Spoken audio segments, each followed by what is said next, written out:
Salam sejahtera dan salam sorakku sayang Buletin Nukas edisi malam 23 September 2021 bersama saya Grace Chon Lee. Tumpuan berita malam, Ketua Menteri Sarawak Datuk Patinggi Dr. Abang Abdul Rahman Zohari Tun Datuk Abang Openg dijangka merasmikan projek naik taraf Masjid At-Taqwa Miri dan bangunan Falak pada Jumaat. Pada 11 pagi, beliau akan merasmikan projek naik taraf Masjid At-Taqwa Miri. Masjid tersebut telah diilhamkan bekas Ketua Menteri yang juga Tuan Yang Terutama TYT yang di-Pertuan Negeri Sarawak Tun Pehin Sri Abdul Tahir Mahmud dengan pecah tanah mula dirasmikan pada 20 Mac 1983 dan siap pada 1 Ogos 1985. Kerja-kerja naik taraf masjid fasa pertama telah dimulakan pada September 2018 dan siap pada September 2020. Akibat penularan wabak COVID-19, Masjid At-Taqwa telah ditutup selaras dengan Perintah Kawalan Pergerakan PKP namun dibuka semula dan digunakan pada 25 Mac 2021. Pada selasa petang, Datuk Patinggi Abang Zohari dijadualkan merasmi Pusat Falak Miri yang siap dibina di luar Esplanade Miri pada 13 Julai 2021. Pusat Falak Miri ini merupakan bangunan pertama seumpamanya di Sarawak yang digunakan sebagai tempat untuk mencerap atau melihat anak bulan. Selain mempunyai balai cerap atau hilal, Pusat Falak Miri ini juga menempatkan surau, bilik persalinan, bilik mesyuarat, pantry dan ruang mihrab serta kemudahan lain. Berita seterusnya dipakan, prihatin dengan beban penduduk 17 buah rumah panjang yang sedang menjalankan Perintah Kawalan Pergerakan diperketatkan PKPD, Adun Pakan Tan Sri William Mawan Ikom telah tampil menghulurkan sumbangan makanan. Sumbangan tersebut dihantarkan oleh wakil beliau dari Pusat Khidmat Dun Pakan pada Selasa kepada penduduk rumah panjang seperti tertera.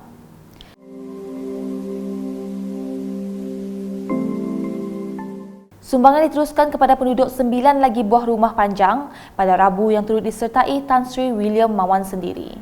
Penduduk yang menerima sumbangan seperti yang tertera.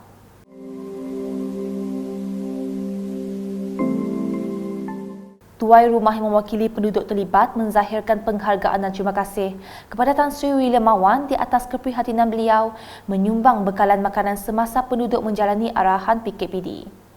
Dalam program berasingan, Tan Sri William Mawan telah meninjau projek merata tapak rumah baharu Rumah Ubau di Uluwak, Pakan. Lawatan beliau turut disertai penolong jurutera Jabatan Kerja Raya JKR bahagian Serikeh, Robert Ghani Silang pada Selasa. Ia bertujuan memastikan tapak projek tersebut dijadikan tempat pembinaan rumah baharu penduduk Rumah Ubau. Projek tersebut dilaksanakan di bawah peruntukan Projek Transformasi Luar Bandar RTP.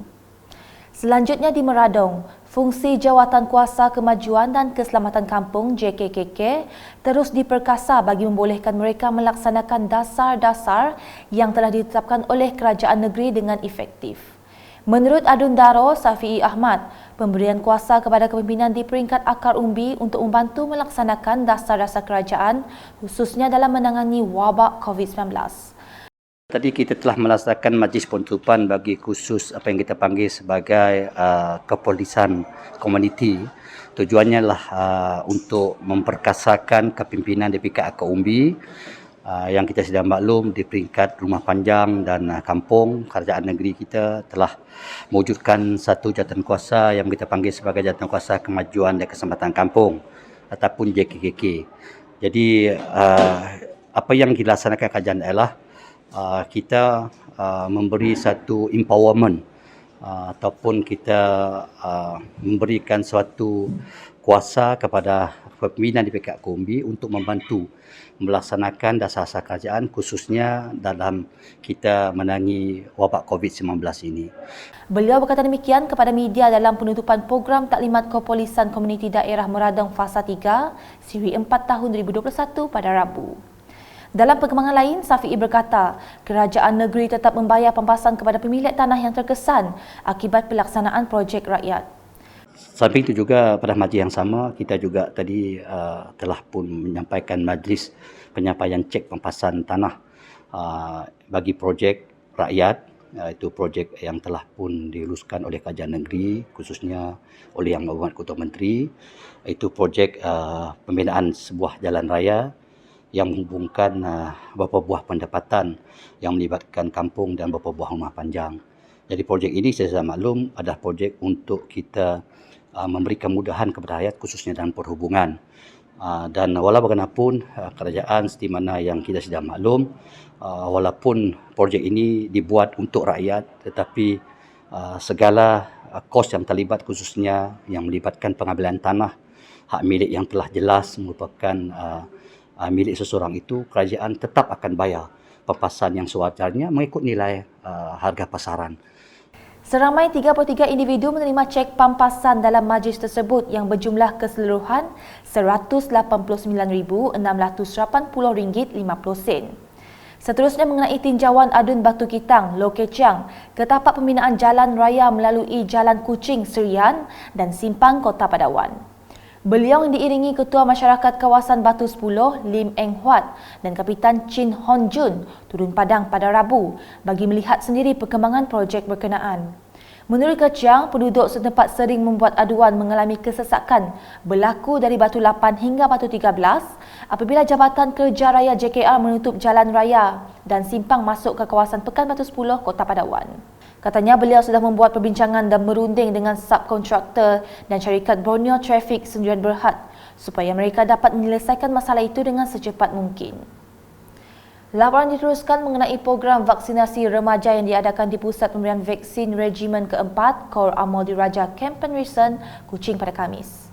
Dalam program tersebut, seramai 732 orang remaja terdiri daripada anak-anak anggota Tentera Darat Malaysia ATM dan kaki tangan awam Kementerian Pertahanan MINDEF di Sarawak mula menerima suntikan vaksin COVID-19. Wartawan UKAS Mariam Zanariah yang meninjau proses vaksinasi tersebut ada laporannya. Assalamualaikum dan salam syurga sayang. Saya kini berada di Camp Penrisen bagi meninjau perjalanan proses program vaksinasi COVID-19 bagi anak-anak anggota Tentera Darat dan Awam Kementah Zon Sarawak di Regimen ke-4 Kor Amol Diraja Camp Penrisen, yang mana seperti yang kita lihat proses perjalanan berjalan dengan lancar serta dikawal dengan baik oleh anggota-anggota yang terlibat dalam program hari ini. Difahamkan jumlah penerima vaksin yang disasarkan pada hari ini ialah sebanyak 732 orang remaja berusia di antara 12 hingga 17 tahun daripada jumlah keseluruhannya iaitu seramai 1,200 orang bagi seluruh Sarawak. Dan yang menariknya di sini, mereka memberikan vaksin dengan menggunakan konsep pandu lalu dan ianya dilihat sangat memudahkan serta menjimatkan tenaga dan masa. Dan fokus hari ini tertumpu kepada anak-anak anggota para petugas Barisan Hadapan yang memberi kerjasama penuh bagi mempercepatkan lagi proses vaksinasi pada hari ini.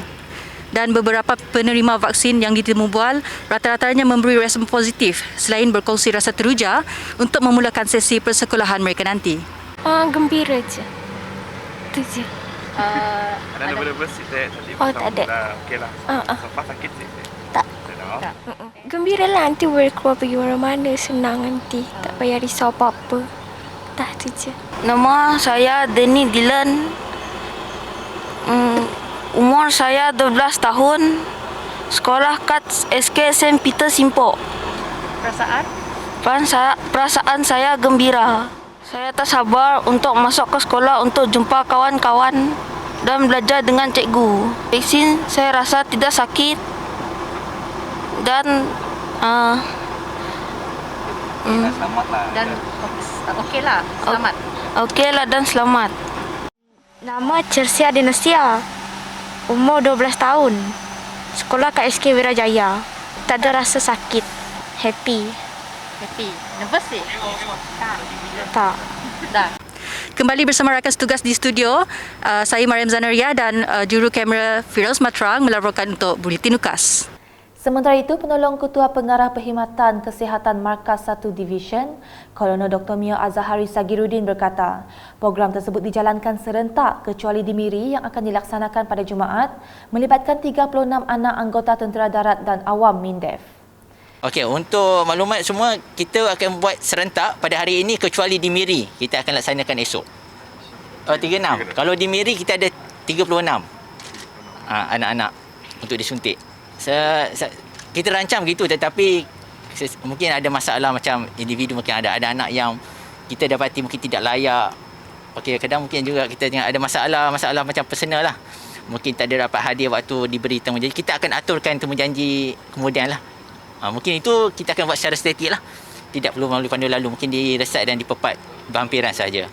Pun akan melaksanakan program vaksinasi ini. Jadi kita tengok yang mana yang terdekat. Anda kata JKN ataupun pihak sekolah ada anjurkan masa terdekat, mereka boleh pergi ke sana juga. Tak ada masalah. Tidak semestinya kena ambil dengan ATM.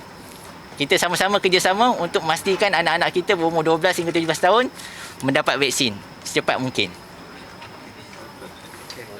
Selanjutnya, walaupun aktiviti dine-in sudah dibenarkan, namun kehadiran pengunjung di kedai makan maupun restoran di sekitar Kuching masih sepi.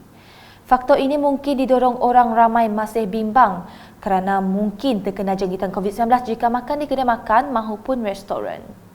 Tinjauan Unit Komunikasi Awam Sarawak UKAS pada Khamis di beberapa premis makanan di Kuching mendapati orang ramai masih memilih konsep take away atau bawa pulang dari makan di kedai.